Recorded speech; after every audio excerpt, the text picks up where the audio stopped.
Welcome Lisa Reed and Deborah and Christian Coach to Parties Extra. I'm Helen Ford Wallace and we are at the Oklahoman's video studio in downtown Oklahoma City. We're going to talk about the upcoming Orchestra League Luncheon. Welcome you all. Thanks for having us. Well, it's the first luncheon ever. It is the first one, although this actually takes us back to our roots a little bit, as well as has us looking forward to our next chapter. The Orchestra League was created in 1948, so 71 years ago, and it was originally called the Women's Committee of the Symphony. Was. Yes.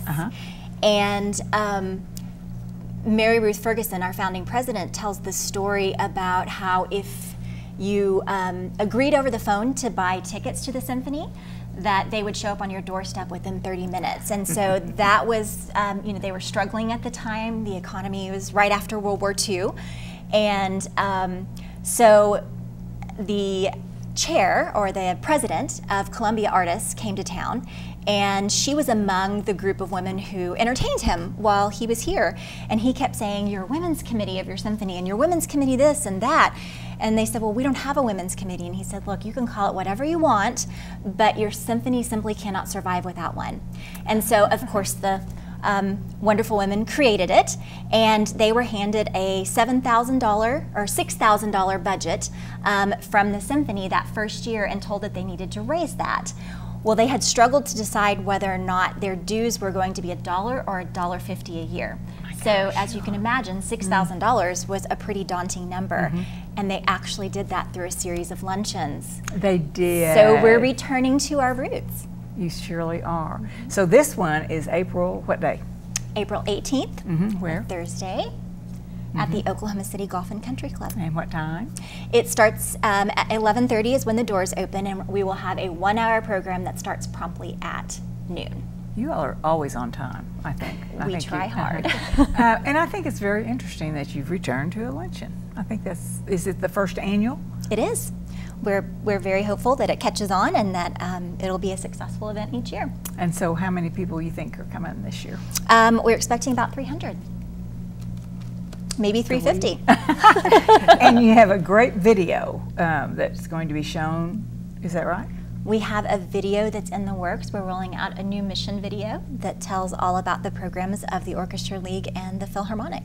And has something about how important music is in people's lives? Yeah, definitely. About how, as a city, if we're going to have a world-class orchestra, and we're going to consider ourselves to be a world-class city, the standing and stability of our Philharmonic is a really important measure. Well, that sounds great. But you all have these cute, darling honorary chairmen here. We're so glad to have them. Oh my gosh, they're darling. And so Deborah and Christian, you all are the honorary chairmen. I think you share, is there somebody else that does it with you? Yes, with Chuck and Renata Wiggin. Okay, so you all, and you all are good Okies, and you located here 13 years ago, and you love the Philharmonic, and tell us about it. We moved here in September of 2005, and we were blown away at the level and depth that was available to us with the Philharmonic. Not just the size and scope and range and variety, but also the depth of the orchestra itself and the platform that it offered, the arts. We were struck by the support that the community offered the Philharmonic, the level of attendance, and just the general community involvement. I think it's something we, as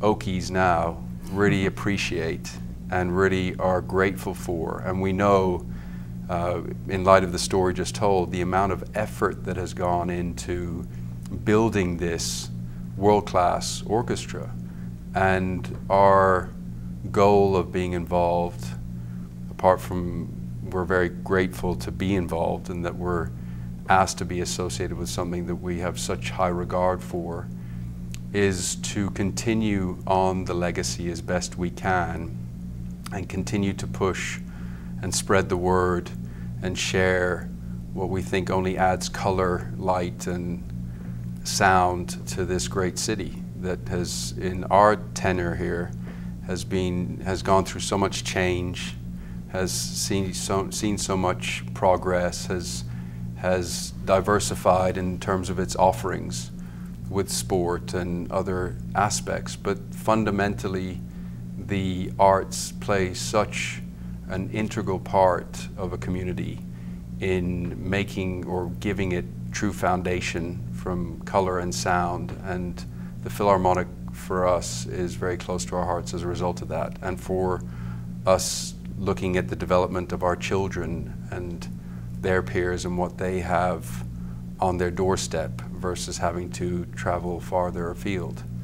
And so we're excited about this first luncheon, and that it touches community members, and I think gives us an opportunity to be more interactive. And I know the Phil has done a variety of things over the years, but we love this return to the roots, so to speak. And you are a new board member? Yes, ma'am. On the Phil? Yes, ma'am. Okay, and is he speaking at the luncheon? He should be.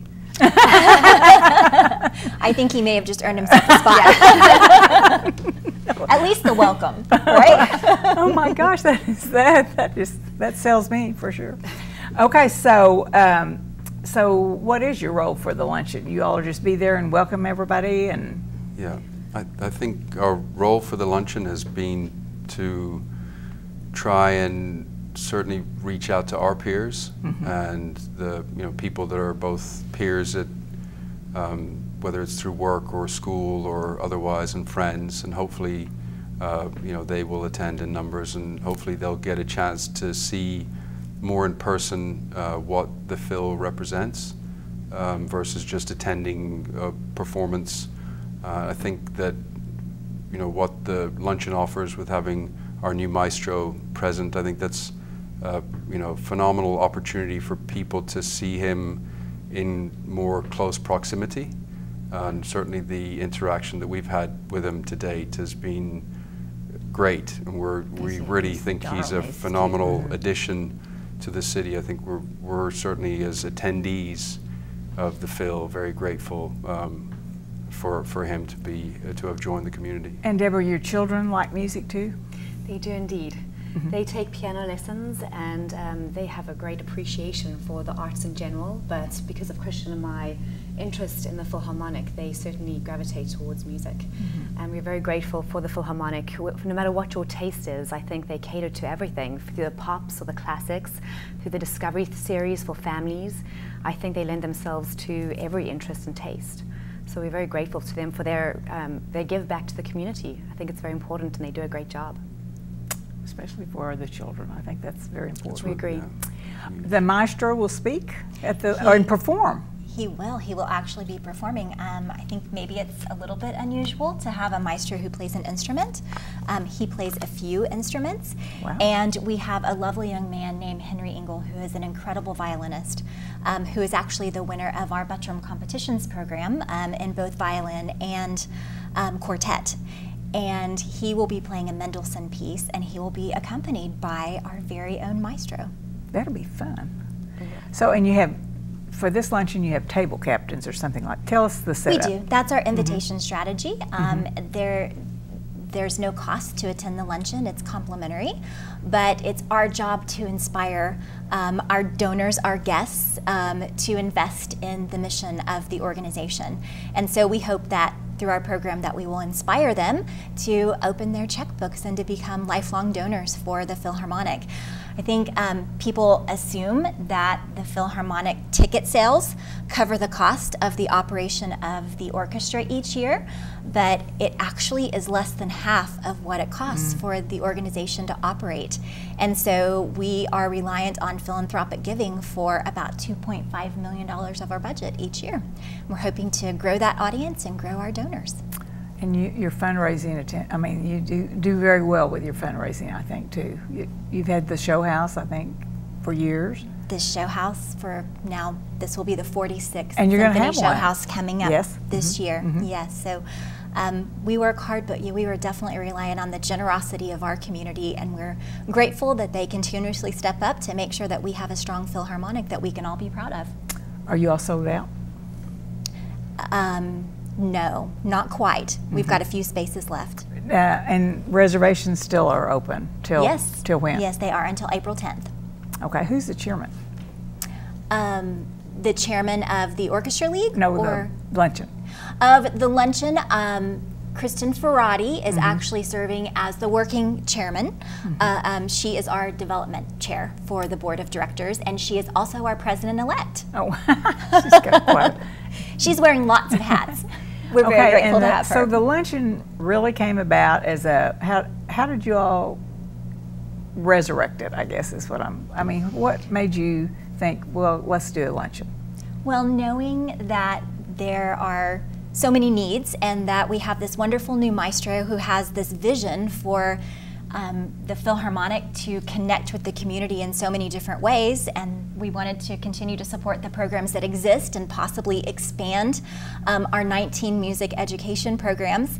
We were looking for different revenue streams, and we know that Oklahomans are very generous, and that if we can just tell the story, that they'll often support a cause. And so it was a really great opportunity to get everyone in one room all at once to tell our story, for them to experience some of our Philharmonic firsthand.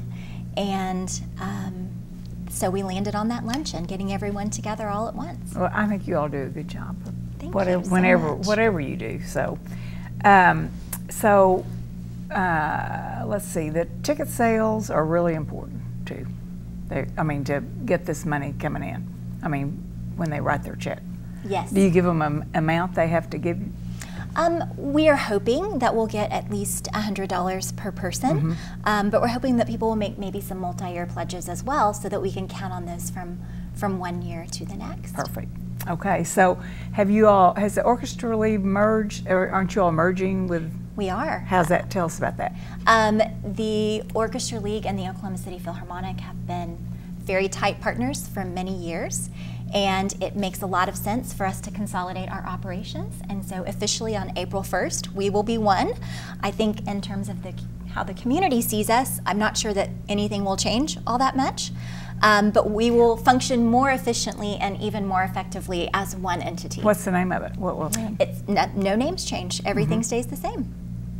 Great. Okay, so how can people get a luncheon invitation? They can visit our website at okcorchestraleague.org. There is a button to RSVP, and they can simply respond with that, or they can contact the Philharmonic's office. So anything else you all want to say about the Philharmonic or your involvement or being honorary chairman? I think you touched on a great point earlier about involvement of kids, children, and the love or potential interest in the arts, I think, starts at a very young age.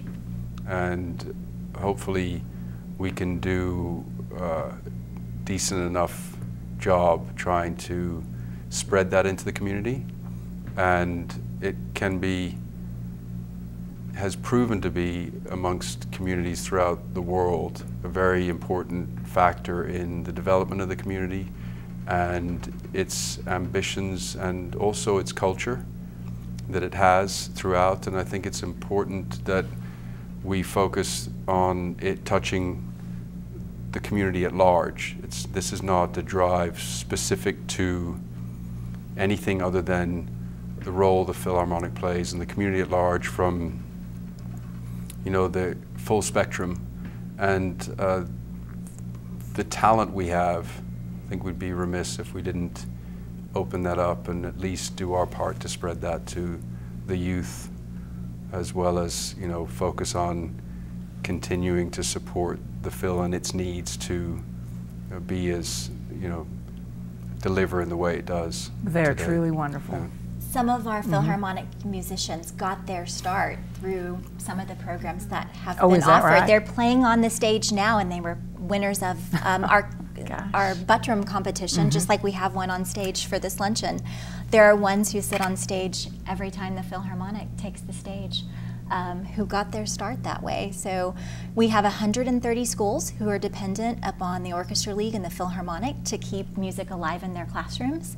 And we reach more than 30,000 people each year through our 19 music education programs. So very dedicated, all of you all are. So, anything else about the Orchestra League? no. Okay, or the luncheon. I'm sure there's all kinds of things I'm forgetting. But we're grateful for the opportunity to chat about the luncheon. Okay, so thanks Lisa, Deborah, and Christian for coming in to talk about the first annual luncheon. I think everyone will want to join you for this one. First time events are always very important, and our wonderful orchestra benefits from these events. We hope you all have a great time. Thanks for coming in.